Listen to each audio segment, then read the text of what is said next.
Welcome to Bond and Bondage Helpline, where we untangle human emotions. No safe word required. I'm Stella Black. Hit the like and subscribe buttons for your weekly glimpse behind the curtain of human behavior. Feeling drained, uninspired, and wondering if this is just the new normal? What if I told you the very things pulling you down could actually be the key to unlocking your greatest potential? This video isn't about working harder. It's about understanding the subtle but crucial difference between burnout and brilliance and how to reclaim your inner light.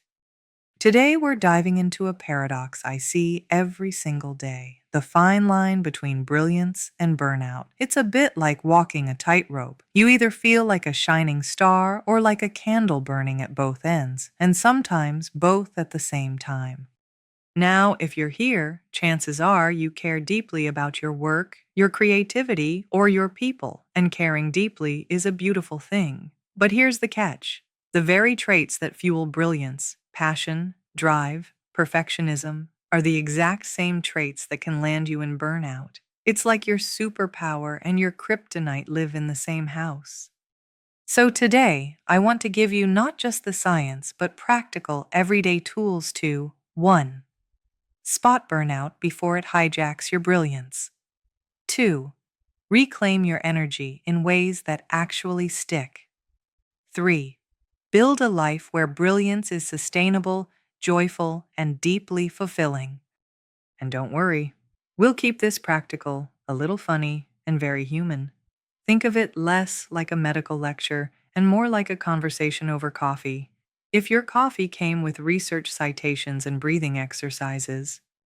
The truth is, what many people label as hustle or passion is often the early stage of burnout, and it's a global epidemic. In fact, the World Health Organization now classifies burnout as a workplace syndrome.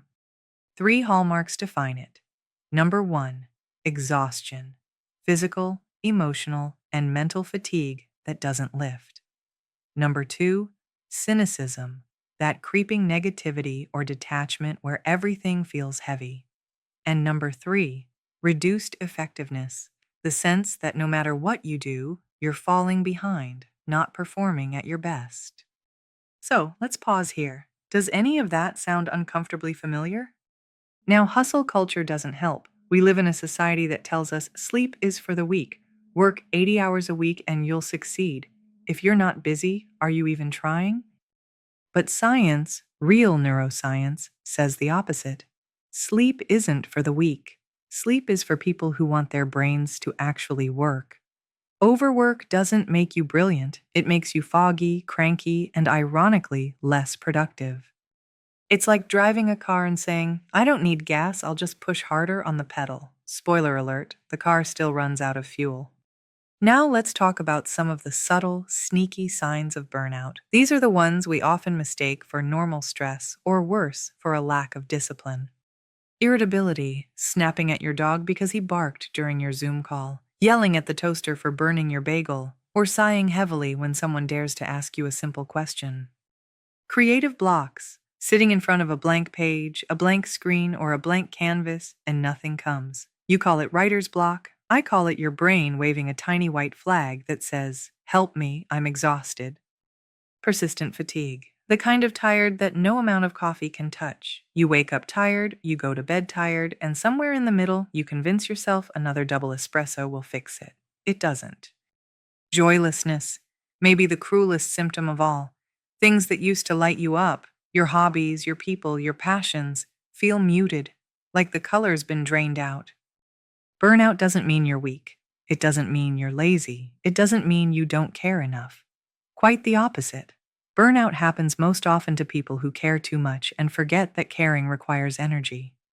So let's do something right now. Take a breath and check in with yourself. On a scale of 1 to 10, where 1 means your tank is completely empty and 10 means you're bursting with energy and joy, where are you right now? No judgment, just honesty.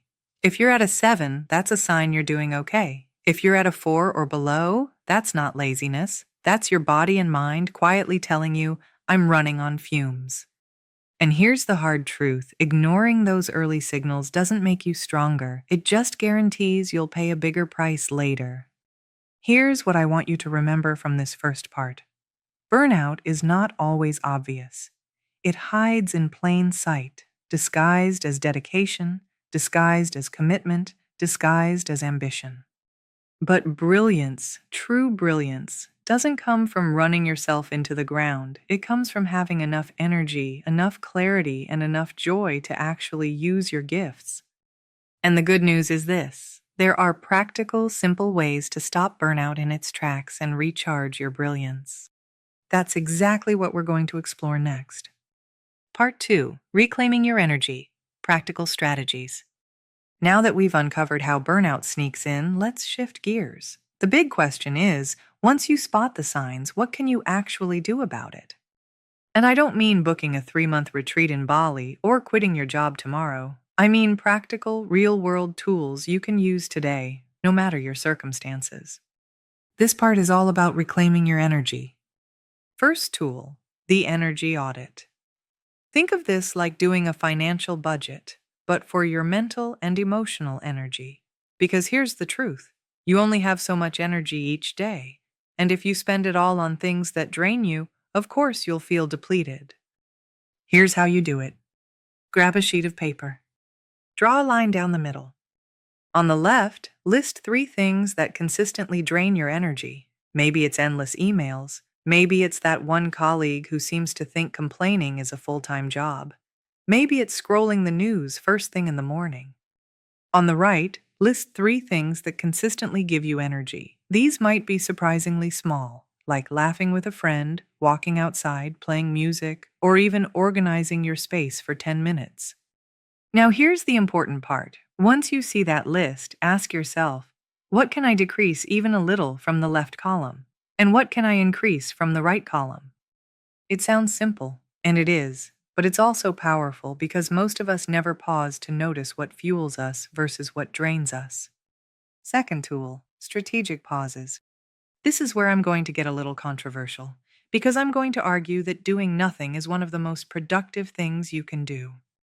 Our brains are not built for 8 hours of nonstop focus. They need breaks. Without them, your creativity, your patience, and your problem-solving skills all crash. There are 3 types of strategic pauses you can try. Micro breaks. These are tiny 60-second resets. Close your eyes, stand up, stretch your arms, breathe deeply, look out the window like you're contemplating the meaning of life. That 1 minute tells your nervous system, we're safe, we're okay, we can reset. Focused relaxation. This could be guided breathing, progressive muscle relaxation, or mindfulness. And don't worry, you don't have to sit cross-legged chanting Om. Just try something as simple as this. Inhale for 4, hold for 4, exhale for 6. Do that 3 times. You'll literally change your body's stress chemistry. Digital detoxes. Here's a fun fact. Research shows that even short breaks from screens reduce anxiety and improve mood. So turn off notifications for 1 hour. And if the thought of that makes you sweat, that's actually a sign you need it even more. Third tool: the power of unproductivity.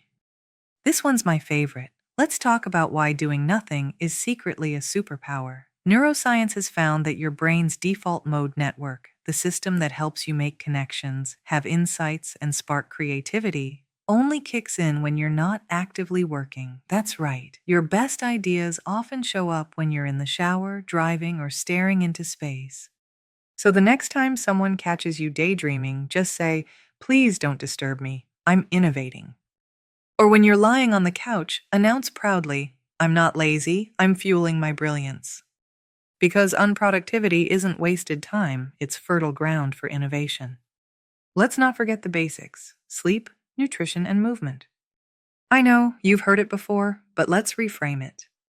Sleep is not just rest, it's a nightly brain reset. Studies show sleep deprivation impairs decision-making, emotional regulation, and memory. So when you're sleep deprived, you're basically trying to run high-level software on a fried circuit board.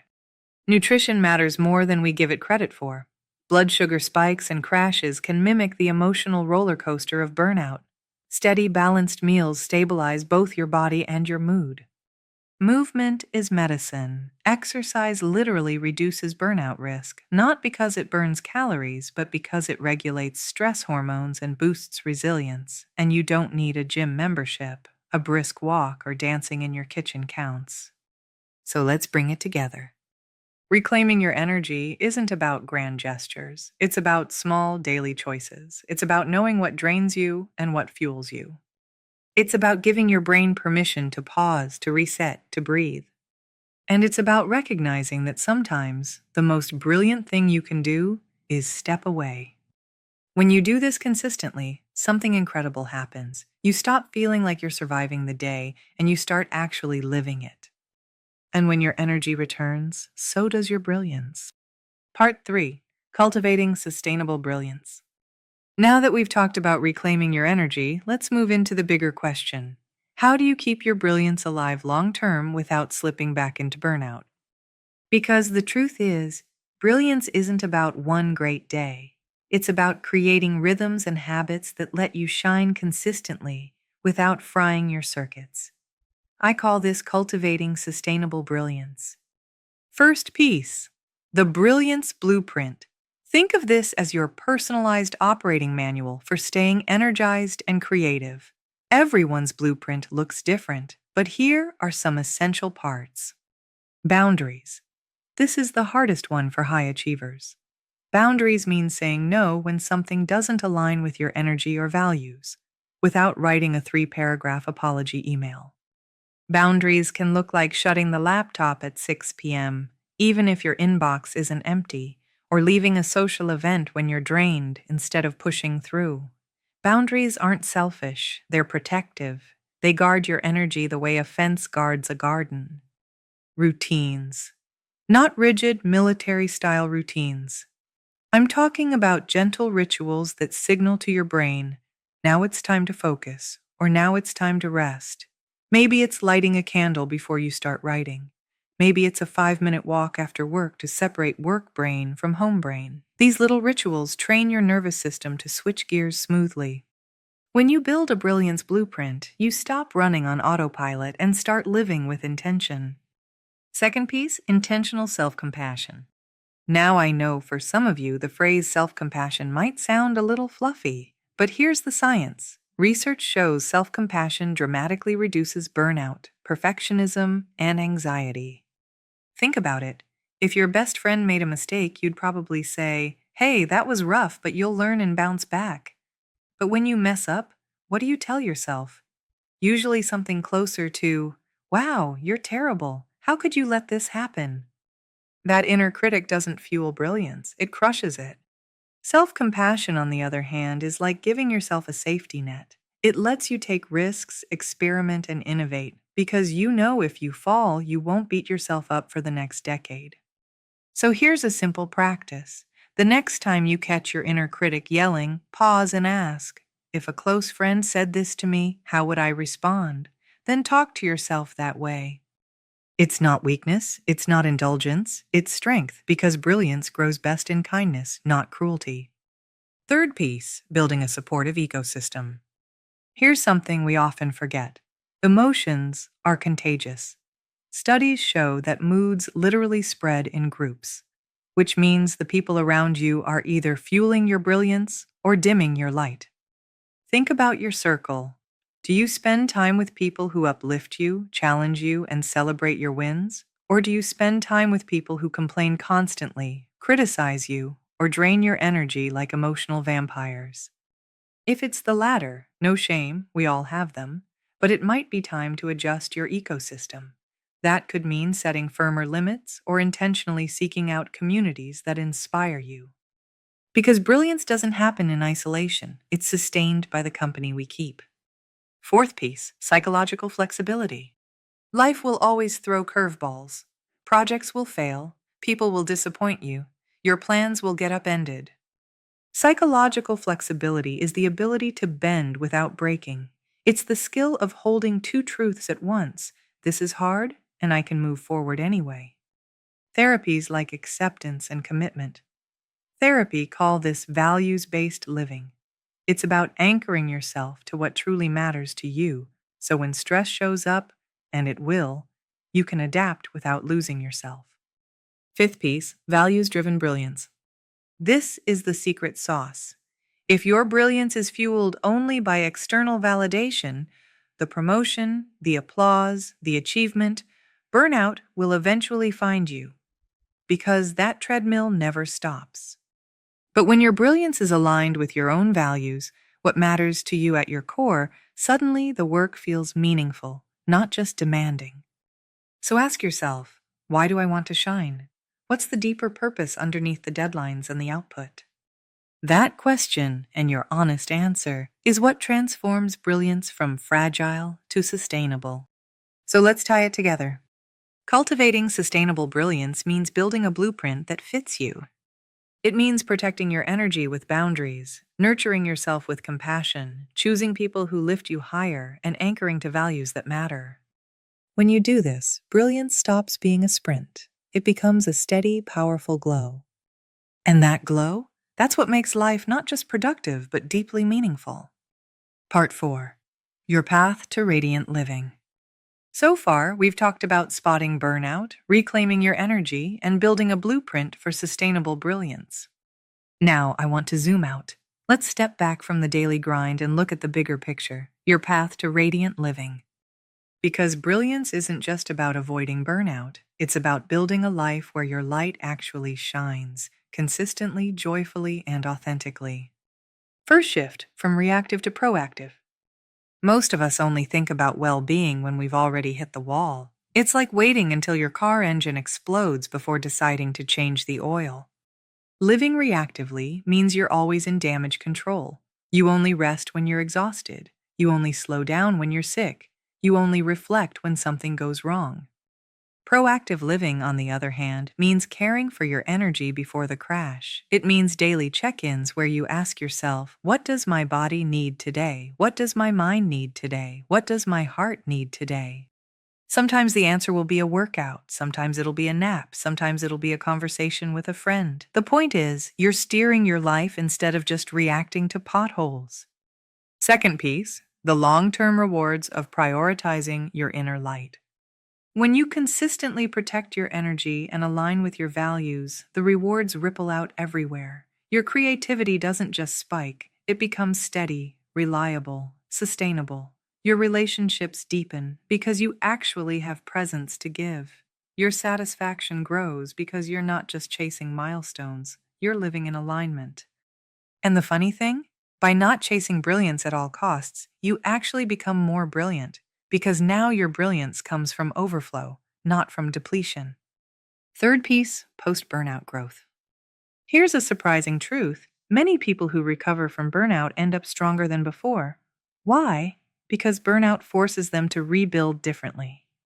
I've seen clients come out of burnout with clearer boundaries, sharper priorities, and even a deeper sense of purpose. It's like emotional scar tissue. Once you've learned where your breaking points are, you don't ignore them again. So if you've been through burnout, don't see it as a failure. See it as a turning point, a teacher, a chance to rewire your life for brilliance that lasts. Fourth piece, the call to action. Now, all of this is inspiring, but let's make it practical. Right now, I want you to choose one small step you can take today to reclaim your brilliance. Not 10 steps, not a life overhaul, just one. Maybe it's turning your phone on airplane mode for an hour tonight. Maybe it's drinking water before your fourth coffee. Maybe it's saying no to that one request that you know will drain you. Small steps matter because brilliance is built in the little choices we make every day. I want you to close your eyes for a moment. Or if you're listening while driving, maybe don't close your eyes, but you get the idea. Picture yourself 1 year from now, living with radiant energy and sustainable brilliance. What's different? What does your day look like? Who are you spending time with? What drains are no longer present? What joys have returned? Hold that vision in your mind, because that vision, not burnout, not hustle culture, not endless exhaustion, that vision is your compass. And every small choice you make today is a step toward it. Because your brilliance doesn't come from burning out. It comes from protecting your light, nurturing your energy, and living in alignment with what matters most. Part 5, Advanced Insights. All right, we've covered the practical foundations. Now let's go a little deeper. I call this part the Advanced Insights section because these are the hidden layers of burnout and brilliance that most people never think about. I'm going to talk about personality, gender, the neuroscience of burnout, and even the responsibility organizations have in all this. Don't worry, I'll keep it human, not dry.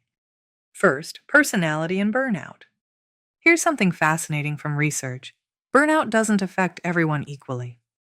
People who are highly conscientious, the go-getters, the detail-oriented perfectionists, the ones who always deliver, are actually more vulnerable to burnout. Why? Because the very qualities that make you brilliant also make you push too hard. You care deeply, you go the extra mile, and you forget to stop until your body forces you to. Meanwhile, people who are more laid back sometimes get labeled as less ambitious, but in reality, they might be protecting themselves from burnout without even realizing it. So, if you're the kind of person who prides yourself on being reliable, disciplined, and driven, fantastic. Just know that you're playing with fire and your brilliance needs guardrails. Second, gender and burnout. Here's another layer we can't ignore. Studies consistently show that women, especially working women with families, experience higher rates of burnout than men. Why? Because of what researchers call role conflict and invisible labor.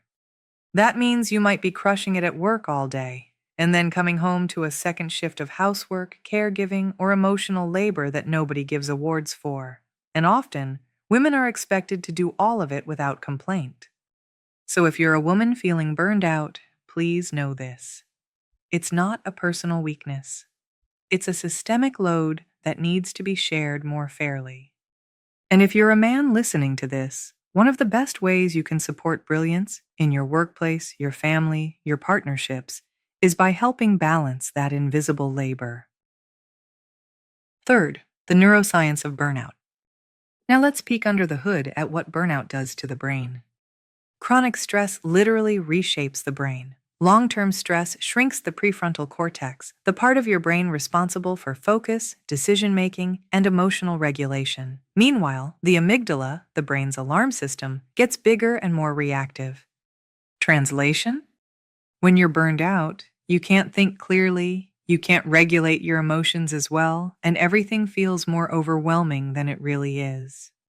That's why burnout isn't just feeling tired. It's a rewiring of your brain under stress. But here's the hopeful side. The brain is plastic. With recovery, with sleep, rest, mindfulness, and supportive habits, those changes can reverse. Your brain can heal. Fourth, resonance versus dissonance. This one's more subtle, but it's powerful. Brilliance feels expansive. You feel energized, creative, aligned. Even if you're working hard, there's a sense of flow. Burnout feels constrictive. You feel heavy, joyless, and drained. One practical tool is to regularly ask yourself, does this feel expansive or does this feel constrictive? If your life feels like a constant contraction, that's your signal something needs to shift. Fifth, organizational responsibility. Now let's be clear, burnout isn't just an individual issue, it's systemic. Yes, personal tools matter, but research shows burnout often comes from things outside your control. Unfair workloads, lack of recognition, toxic leadership, values clashes, and lack of community. Which means organizations and leaders have a responsibility to fix the system, not just hand out free pizza on Fridays and call it wellness. And here's the kicker. When organizations actually address burnout, they don't just create happier employees. They see better performance, lower turnover, and higher innovation. In other words, well-being and brilliance aren't opposites. They're teammates. Sixth, the paradox of brilliance. Here's the final insight I want to leave you with in this part. The very traits that make you brilliant, your drive, your passion, your high standards, are the same traits that make you vulnerable to burnout. Brilliance and burnout are like two sides of the same coin. The difference comes down to balance, awareness, and boundaries. Think of it this way. Fire can cook your dinner or it can burn down your house. The same flame, completely different outcomes. Your brilliance is that flame, and your job is to tend it, not let it consume you. We've covered a lot together. We've looked at how burnout hides in plain sight. We've talked about practical ways to reclaim your energy. We've built a blueprint for sustainable brilliance. We even nerded out on the neuroscience and systemic factors behind it all. But now I want to close by zooming in on one very important person, you. Let's start with the big reminder. Burnout is not weakness. Burnout is not laziness. Burnout is not proof that you're failing. Burnout is a signal. It's your mind and body's way of saying, the way you're living right now is unsustainable. Please, let's change course before we crash. And brilliance? Brilliance is not about grinding yourself into dust to produce one shining moment. Brilliance is about keeping your light alive long enough to actually enjoy the life you're creating. Here's the shift I want you to hold on to. Brilliance doesn't come from exhaustion. It comes from energy.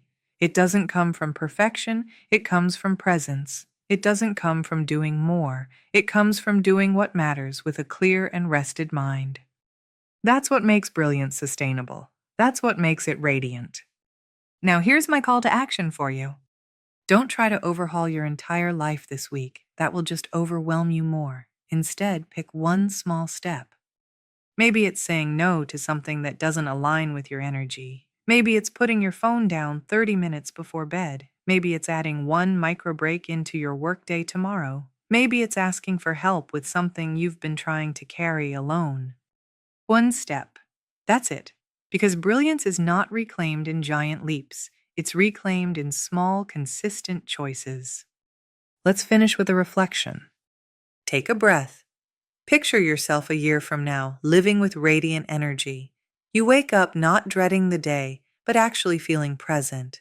Your work feels meaningful instead of draining. Your relationships feel deeper because you actually have energy to give. And that creative spark, it's not gone. It's brighter, steadier, and more joyful than ever. That vision, that's not a fantasy. That's a direction. That's your compass. And every time you choose to honor your energy, protect your light, and align with your values, you're stepping closer to it. So here's how I want to leave you. Your brilliance is not in danger of running out. It's not fragile. It doesn't depend on how many hours you work or how many tasks you check off. Your brilliance is inside you, waiting to be nurtured, protected, and expressed. Burnout dims it, but with awareness, kindness, and intentional choices, you can reclaim it and keep it shining. Because you were never meant to just burn out. You were meant to shine. That's enough for now. Your scars might be on the inside, but scar patches come in all shapes and sizes. Find your patch and protect them with your life. See you soon.